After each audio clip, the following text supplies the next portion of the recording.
ভাই, নীলা তো সবচাইতে শার্প শুটার বাংলাদেশের মধ্যে। আর নীলাকে যেহেতু মেরে ফেলা হয়েছে, তাহলে ডেভিড আর আল ইমরান সে তো পাগল হয়ে যাবে। এখন যে কোনোভাবেই আপনাকে মারার চেষ্টা করবে। আর আমার মনে হচ্ছে সে বাংলাদেশকে অ্যাটাক সরি আর আমার মনে হচ্ছে সে বাংলাদেশকে খুব তাড়াতাড়ি অ্যাটাক করবে সবাইকে নিয়ে।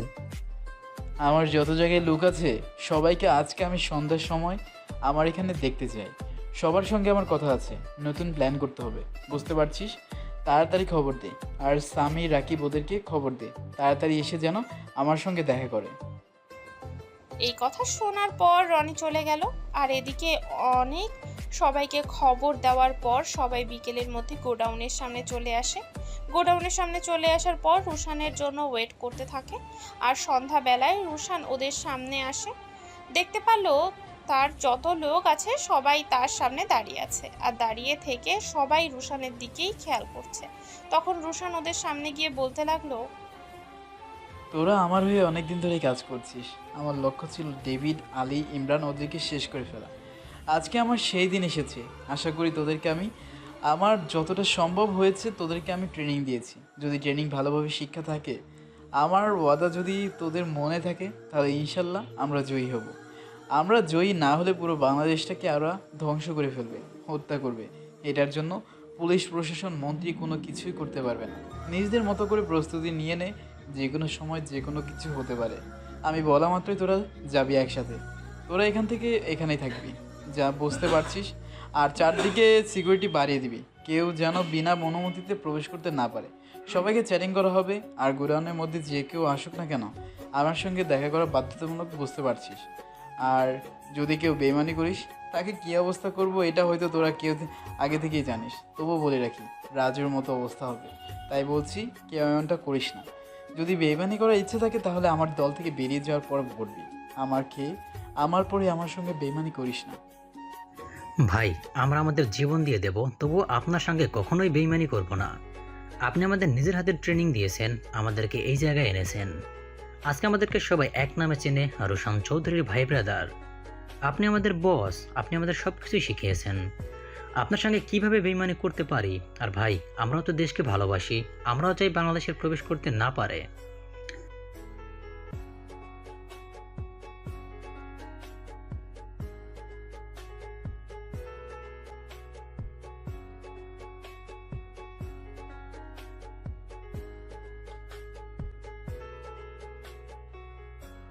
হ্যাঁ, ভেরি গুড। এই ইনফরমেশনটা পাওয়ার পর আমার অনেক সুবিধা হয়েছে। সবাই এখন তাড়াতাড়ি করে রেডি হয়ে নে। আজকে রাতে আলী ইমরানের দ্বারা দখল করতে যাব। আর আজকেই আলী ইমরানের শেষ দিন হবে। রোশন ভেতরে চলে যায়। আর ভেতরে চলে যাওয়ার পর যাকে দিয়ে 7 জনকে লিডারশিপ করে পাঠানো হবে, তাদের সঙ্গে রোশনের আলোচনা করতে লাগলো। সেখানে রনি, সানি, সামি এবং রাকিব ছিল। ওদেরকে রোশন তার প্ল্যান বুঝিয়ে দিল। আর প্ল্যান পাবে ওরা ওদের লোকজনকে নিয়ে আলাদা সব কিছু বুঝিয়ে দিতে লাগলো। সন্ধ্যাবেলায় সবাই গাড়ি নিয়ে একের পর এক বের হতে থাকে। সেই জঙ্গল থেকে উদ্দেশ্য করে গাড়িটি গাজীপুরে সেই চিরচেনা জঙ্গলে যায়। কারণ ওখানেই আলী ইমরান চুপটি করে বসে আছে। আর ইমরান জানি না তাকে এখন অ্যাটাক করার জন্য আসছে কিনা। গাড়িটা দ্রুত গতিতে এগিয়ে চলেছে। প্রায় 1.5 ঘন্টা পর সেই গাজীপুরের জঙ্গলের ভেতরে গাড়িগুলো প্রবেশ করলো। এক এক দিক থেকে এক একটা গাড়ি প্রবেশ করলো। রোশানের সঙ্গে আছে রনি আর রাকিব।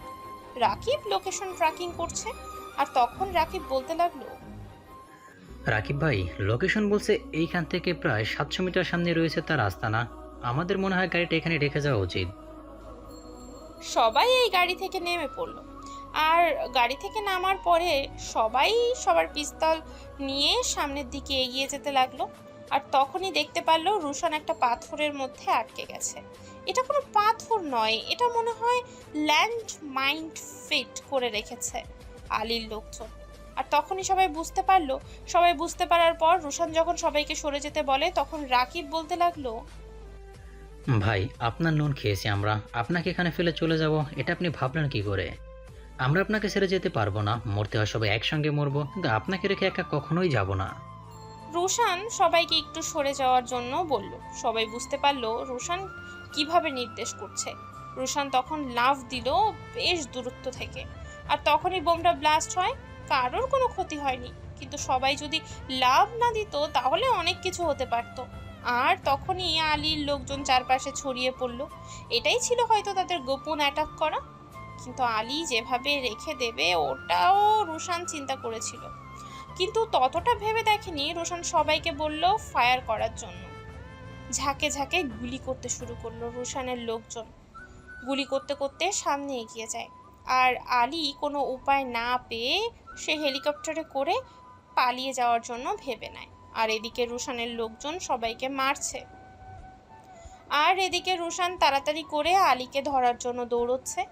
আলী একটা ফাঁকা জায়গায় এসেছে আর উপরে হেলিকপ্টার রয়েছে। তখনই রুশান গিয়ে থাকে পায়ের মধ্যে একটা গুলি করলো, আর সঙ্গে সঙ্গে এসে পড়ে যায়। পড়ে যাওয়ার পরে রোশানের লোকজন ওই হেলিকপ্টারকে ফায়ার করতে শুরু করলো, আর তখনই হেলিকপ্টার সেখানে চলে যায়। হেলিকপ্টারে চলে যাওয়ার পর রোশানকে আলী ইমরানকে মারতে শুরু করলো, আর মারতে মারতে আধমরা করে ফেলেছে।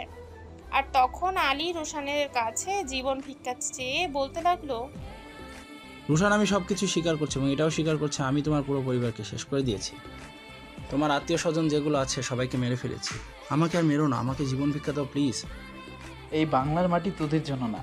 এই রুশান বেঁচে থাকতে তোরা কোনোভাবেই বাংলাদেশে প্রবেশ করতে পারবি না। এই বাংলাদেশে এসে শোষণ করে খেতে পারবি না। তোকে আমি অনেক টাকা দিব, তবুও তুই আমাকে মারিস না। আমি বাঁচতে চাই।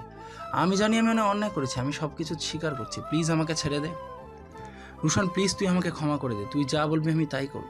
আমাকে ছেড়ে দে। আমি আর কখনোই বাংলাদেশের দিকে চেয়েও দেখবো না। তোর যা মন চায় তুই তাই করিস। আমাকে জীবন ভিক্ষা দে। তোদের সঙ্গে আমার অনেক হিসাব নিকাশ বাকি আছে, আর সব হিসাব নিকাশ এখন তুলবো আমি। তুই ভাবলি কি করে আমি ক্ষমা করে দেব? তুই আমার পরিবারকে শেষ করে ফেলেছিস, আর তোকে বাঁচিয়ে রাখবো হারামির বাচ্চা। ওই ডেভিড আজকে রাতেই বাংলাদেশের ভিতরে প্রবেশ করবে। তুমি তাকে মেরে ফেলো। তার কথার কারণেই আমরা এতদূর পর্যন্ত এগিয়েছি, না হলে কখনোই আগাতাম না। যা করে প্ল্যান করেছে ও সমস্ত কিছু লিড দিচ্ছে। আমাদের কোনো কিছু করার ছিল না। তার কথা না শুনলে আমাদেরকে মেরে ফেলতো, সেজন্য আমরা এমনটা করে ফেলেছি। সে বাংলাদেশে প্রবেশ করতে পারবে না, তাকে এয়ারপোর্টের মধ্যেই মেরে ফেলা হবে। আমি আগে থেকেই তোকে শেষ করে নেই। তোকে ক্ষমা তো করার কোনো মানেই হয় না। তোর মতো কুলাঙ্গারে বেঁচে থাকার কোনো অধিকারই নেই।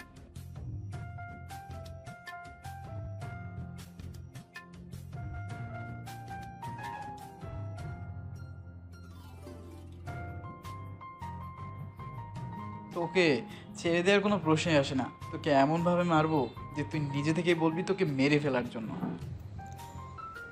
তখন রুশান আলীকে নিয়ে তার গোডাউনের মধ্যে চলে আসলো। আর গোডাউনের মধ্যে আসার পরে রুশান প্রথমে আলীর আঙুল কেটে ফেললো। আলীর আঙুল কেটে দেওয়ার পরে সেখানে মরিচের গুঁড়া দিয়ে দিল। সঙ্গে সঙ্গে আলী চিৎকার দিয়ে কান্না শুরু করলো, বাঁচাও বাঁচাও বলে চিৎকার করতে লাগলো। আর তখন ওই আঙুলটা অ্যাসিডের মধ্যে ডুবিয়ে দিল। আর এটা দেখার পর আলী অনেক বেশি ভয় পেয়ে গেছে। আলী রুশানের পায়ে ধরে ক্ষমা চাচ্ছে, কিন্তু রুশান কোনো প্রকার কোনো কিছুই বলছে না। রুশান লাঠি দিয়ে আলীকে অ্যাসিডের মধ্যে ফেলে দিল। অ্যাসিডের মধ্যে ফেলে দেওয়ার পর আলী ছটফট করতে করতে সেখানেই মারা গেল। আর 5 মিনিট পরে তার কঙ্কাল বেরিয়ে আসলো ওই অ্যাসিডের পানির মধ্যে থেকে।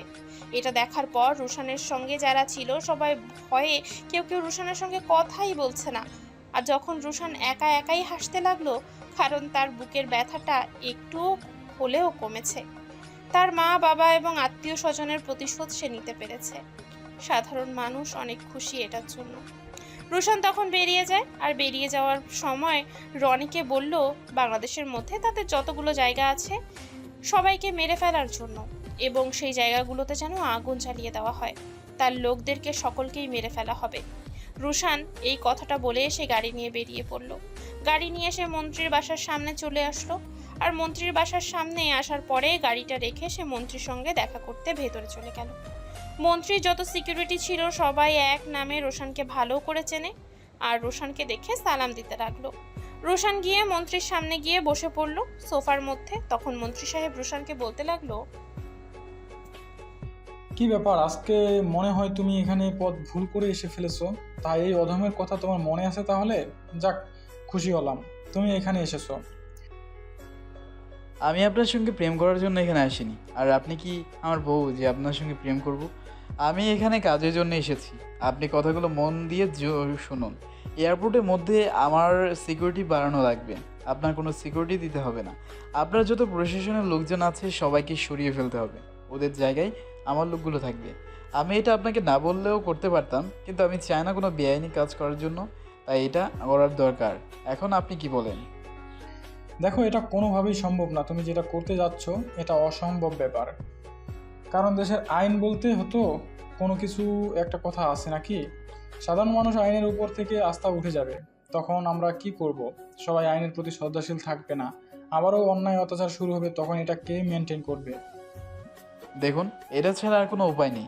ডেভিড যদি বাংলাদেশে প্রবেশ করে এবং ও যদি কয়েকটা জায়গার মধ্যে ব্লাস্ট করে, তাহলে প্রায় হাজার হাজার মানুষ মারা যাবে। আর আসার পরে সে যে ব্লাস্ট করবে এটা একদম 100% শিওর থাকেন আপনি। আর এই ব্যাপারে মিডিয়াকে না জানালেই হলো, এই ব্যাপারটা আমাদের মাঝেই থাকবে। আপনার ভাগ্য ভালো যে আমি আপনার সঙ্গে কথা বলতে এসেছি। তোমার ব্যাপারটা আমি বুঝতে পারছি, কিন্তু আমার অনেক ভয় করছে। কারণ ডেভিড কেমন লোক এটা আমিও খুব ভালোভাবে জানি। আমারও তো মৃত্যুর ভয় আছে, তাই না? তোমার তো মৃত্যুর ভয় নেই। তোমার তো এই 3 কুলে কেউ নেই, কিন্তু আমার তো আছে। আমার একটা পরিবার আছে। আমি না থাকলে ওদের কি হবে? মন্ত্রী সাহেব, এই দেশটাই আমাদের পরিবার। এদেশের মানুষগুলোকে আমাদের পরিবারের একজন। তাদের আজকে যদি ওদের জায়গায় আমি থাকতাম বা আপনি থাকতেন, তখন কি করতেন? তখন তো আমরাই কোনো কিছু আশায় থাকতাম যে কেউ হয়তো আসবে আমাদেরকে বাঁচানোর জন্য। আর আমরা যদি ওদের পাশে না থাকি, তাহলে খেয়ে থাকবে।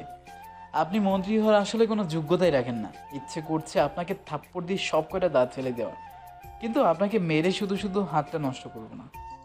দেখো রোশন, তুমি আমাকে ভুল বুঝো না। আমি জানি তোমার ক্যারেক্টার সম্পর্কে, তুমি কে এটাও সরি আমি জানি তোমার ক্যারেক্টার সম্পর্কে তুমি কে এটাও আমি খুব ভালোভাবে জানি। কিন্তু ডেভিড যদি আমার পরিবারের কোনো ক্ষতি করে ফেলে, তখন কি করবে? আর তোমার প্ল্যানটা কি সেটা আমাকে বলো আগে। প্ল্যানটা তো শুনি। কেন? আমার প্ল্যান আমি আপনাকে কেন বলবো? আপনাকে যে কাজ দিয়েছি আপনি সেটা করেন। আর আপনার যত বেআইনি ব্যবসা আছে সবগুলো আমি ধ্বংস করে দিয়েছি। সবগুলো গোডাউনের মধ্যে আগুন জ্বলছে। এরপর থেকে কখনো ড্রাগসের ব্যবসা করবেন না। এটা আপনার কখনো ড্রাগসের ব্যবসা লাস্ট ওয়ার্নিং। এরপর কোনো ওয়ার্নিং দেব না, শুধু আপনাকে মেরে ফেলবো, কথা দিলাম। তুমি কিন্তু এভাবে আমার সঙ্গে কথা বলতে পারো না। আমি কিন্তু এই রাজ্যের মন্ত্রী, এটা তোমার মানতে হবে। এভাবে কথা বলার তোমার কোনো অধিকার নেই আমার সঙ্গে। যদিও আমার কথাগুলো একটু তেরা বেকা, কিন্তু আমি মানুষটা কিন্তু সুদর্শনটা। আমি যা বলি একদম মুখের উপরই বলি, কোনো পিছনে কোনো কথা বলি না। আপনাকে যে কাজ দিয়েছি আপনি এটাই করবেন। আজকের মধ্যে কাজটা করবেন। আমি সন্ধ্যার সময় আবার লোকগুলোকে পাঠাবো, কথাটা যেন মাথায় থাকে। আর আপনাকে যে ওয়ার্নিং দিয়েছি এটা কিন্তু মনে রাখবেন। আমার সঙ্গে যারা যারা আছে সবাইকে বলে দিবেন, না হলে কিন্তু সবাই মারা পড়বে। আর কিভাবে কখন কাকে মারবো এটা কেউ জানে না। আপনারা আমার একটা চুল পর্যন্ত ছিঁড়তে পারবেন না। রুশানের কথা শুনে মন্ত্রী সাহেবের ঘাম ছুটে গেল। রুশান তখন বেরিয়ে পড়ল। রুশান আবারও গোডানে এসে ল্যাপটপে কী সব যেন কাজ করতে লাগলো। রুশানের মাথায় অন্যরকম একটা প্ল্যান আছে। সে প্ল্যানটা আস্তে আস্তে বাস্তবায়ন করছে। রুশান আর তখনই কিছুক্ষণ পরে রুশানের কাছে খবর আসলো এয়ারপোর্টের মধ্যে সকল পুলিশ এবং কাস্টমারকে সরিয়ে দেওয়া হয়েছে। আর ওখানে রুশান আরও বেশি সিসি ক্যামেরা লাগিয়ে দিয়েছে। আর ওদেরকে সরিয়ে দেওয়ার পরে রুশান তার নিজের লোকগুলোকে ওইখানে সেট আপ করে দিয়েছে। অনেক টাইট সিকিউরিটি এবং সব কিছুর মধ্যে রুশান থাকবে। ওই সিসি ক্যামেরার কন্ট্রোলের কারণে সে সামনে গেলে ডেভিড অন্য কোনো পন্থা অবলম্বন করতে পারে। রুশানের কাছে হঠাৎ করেই প্রধানমন্ত্রী কল আসে। রুশান কলটা রিসিভ করলো। কলটা রিসিভ করার পরে রুশান প্রধানমন্ত্রীকে সমস্ত প্ল্যান খুলে বলল। প্রধানমন্ত্রী রুশানের কথায় রাজি না হয়ে পারল না, কারণ এই বিপদের থেকে রুশান ছাড়া অন্য কেউ উদ্ধার করতে পারবে না। এভাবে পার হয়ে গেল 2টা দিন। বাংলাদেশের মধ্যে আলী এবং ডেভিডের যত লোকজন আছে সবাইকে মেরে ফেলা হয়েছে এবং তাদের যেখানে যেখানে আস্তানা রয়েছে সবগুলো ধ্বংস করে দিয়েছে রুশান। রাত তখন 2টা বাজে। একটা ফ্লাইট এসে হজরত শাহজালাল আন্তর্জাতিক বিমানবন্দরে এসে থামল। টার্মিনাল 2 নাম্বার গেট দিয়ে ওদের বের হয়ে যাওয়ার কথা। রুশান ওই 2 নাম্বার গেটের দিকে একদমই নজর দিচ্ছে না, নজর দিচ্ছে টার্মিনাল 3 নাম্বার গেটের দিকে। কারণ মনে হচ্ছে এইখান দিয়েই আসবে, কারণ ডেভিড অনেক চালাক একজন মানুষ। রুশান একটা রুমের মধ্যেই আছে। আর রুশানের ধারণাটাই সত্য হলো। ছদ্মবেশে টার্মিনাল 3 দিয়ে বের হচ্ছে। আর তখন রুশান রুম থেকে বেরিয়ে গেল। আর সবাইকে সবার প্রতি সম্মত দাঁড়িয়ে যেতে বলল। আর পজিশন মতো দাঁড়িয়ে থাকার পরে ডেভিডকে লোকজন বোঝাতে পারেন গুলি করতে শুরু করলো। অনেক বড় বড় অস্ত্র দিয়ে গুলি করেছে। আর সেখানে প্রায় রুশানের অনেকজনই মারা গেছে। রুশান আসার পরে রুশানও গুলি করতে বলল। তুমুল ফায়ারিং চলছে। আর এখানে বেশিরভাগ ডেভিডের লোকজনই মারা যাচ্ছে। সবাইকে ঝাঁকে ঝাঁকে পাখির মতো করে মারছে। ডেভিড বুঝতে পেরে সে গাড়িতে উঠে পড়ল, বুলেট প্রুফ গাড়িতে। আর তখন রুশান গাড়ির টায়ারেই গুলি করলো, কিন্তু টায়ার কোনো ব্লাস্ট হচ্ছে না। রুশানও গাড়িতে উঠে পড়ল। রুশানের লোকরা লোকদেরকে মেরে ফেলেছে আর ডেভিড একাই গাড়িতে করে পালিয়ে যাচ্ছে। রুশানও ডেভিডকে ধরার জন্য তার পিছু করতে লাগলো।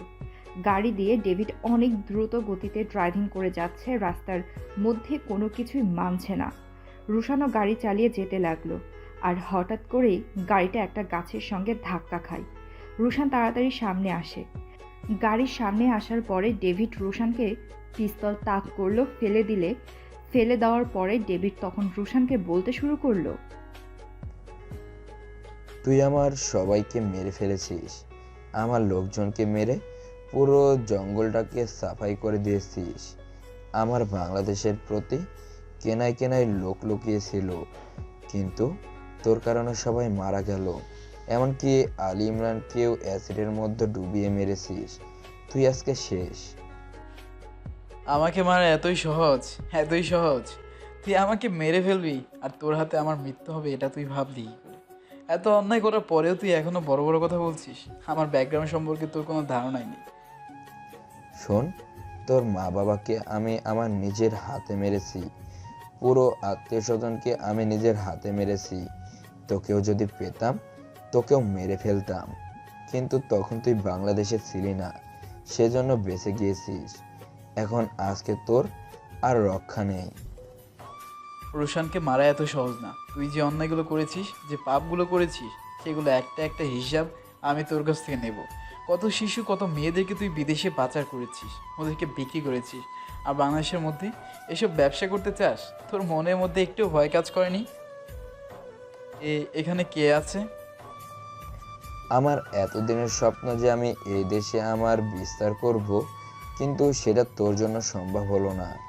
আমি জানতাম তুই আমাকে ব্যাগরা দিবি, সেজন্যই তোকে মারতে পাঠালাম, কিন্তু তোকে কেউ মারতে পারলো না। শেষ পর্যন্ত আমাকে এই দেশে আসতে হলো।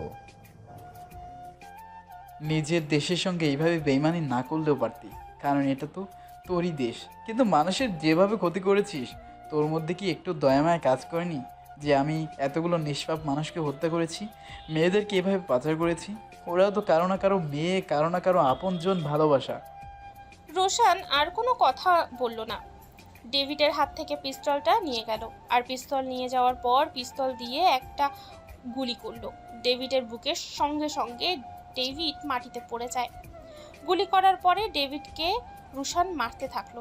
ডেভিড কিছুক্ষণের মধ্যেই ছটফট করতে করতে মারা গেল সেখানেই। আজকে থেকে বাংলাদেশে আর কোনো জঙ্গিবাদের স্থান নেই। সবাইকে রুশান মারতে পেরেছে। রুশানের হাতে ব্যথা পেয়েছে। আর এদিকে পুরো মিডিয়ার লোকজন রুশানকে ঘিরে ধরেছে। রুশান সবার উদ্দেশ্যে বক্তব্য দিল। আর জনগণের মধ্যে দুই একটা নামই শোনা যাচ্ছে, সেটা হলো রুশান চৌধুরী। না থাকলে কখনোই এটা সম্ভব হতো না। আর এসব করতে করতে 2 দিন পার হয়ে গেল। এদিকে রুশানের মনে ছিল না সাদিয়ার কথা। সাদিয়ার কথা মনে হতেই তাড়াতাড়ি করে বাসায় গেল। বাসায় যাওয়ার পরে তখন সাদিয়া তাকে বলতে লাগলো, আমার কাছে আসার কোনো প্রয়োজন ছিল? আপনার আমার কাছে না আসলেও তো হতো। আপনাকে টিভিতেই তো অনেক ভালো মানাচ্ছে, সামনাসামনি দেখতে একদম ভালো লাগছে না।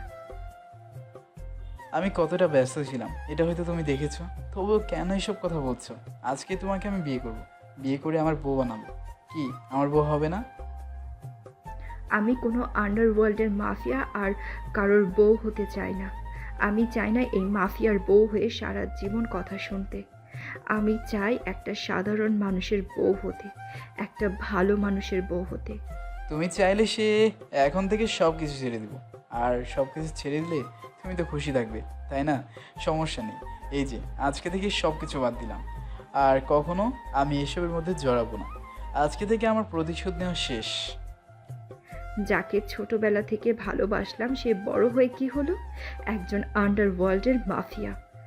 ভালো কথা, সে মানুষের উপকার করেছে, মানুষের পাশে দাঁড়াচ্ছে, মেনে নিলাম। কিন্তু তাই বলে একটা মেয়ের কোনো খোঁজ রাখবে না? সে আমাকে বাসায় দিয়ে যাওয়ার পর একটাবার ফোন করেনি। আমি কতগুলো কল দিয়েছিলাম হিসাব নেই, কিন্তু কল ধরেনি। এগুলো কি আমি ভুলে গেছি? এগুলো আমি ভুলে যাইনি। রুশান সাদিয়াকে শক্ত করে জড়িয়ে ধরলো, আর শক্ত করে জড়িয়ে ধরার পর সাদিয়া নিজেকে ধরে রাখতে পারলো না। সাদিয়াও রুশানকে জড়িয়ে ধরলো, আর কিছুক্ষণ পরে রুশান এর সাথে তার ঠোঁটজোড়া দখল করে নিল। গোলাপের পাপড়ির মতো দুটো ঠোঁট। প্রায় 5 মিনিট পরে ছেড়ে দিল। 5 মিনিট পরে ছেড়ে দেওয়ার পরে সাদিয়া দৌড়ে রুমে চলে গেল লজ্জা পেয়ে। এদিকে হাসতে লাগলো। আর এভাবেই না হয় চলতে থাকুক তাদের মিষ্টি ভালোবাসার গল্পটা। নিত্য নতুন ভালোবাসার গল্প পেতে আমাদের চ্যানেলটি এখনই সাবস্ক্রাইব করে পাশে থাকবেন। ধন্যবাদ সবাইকে।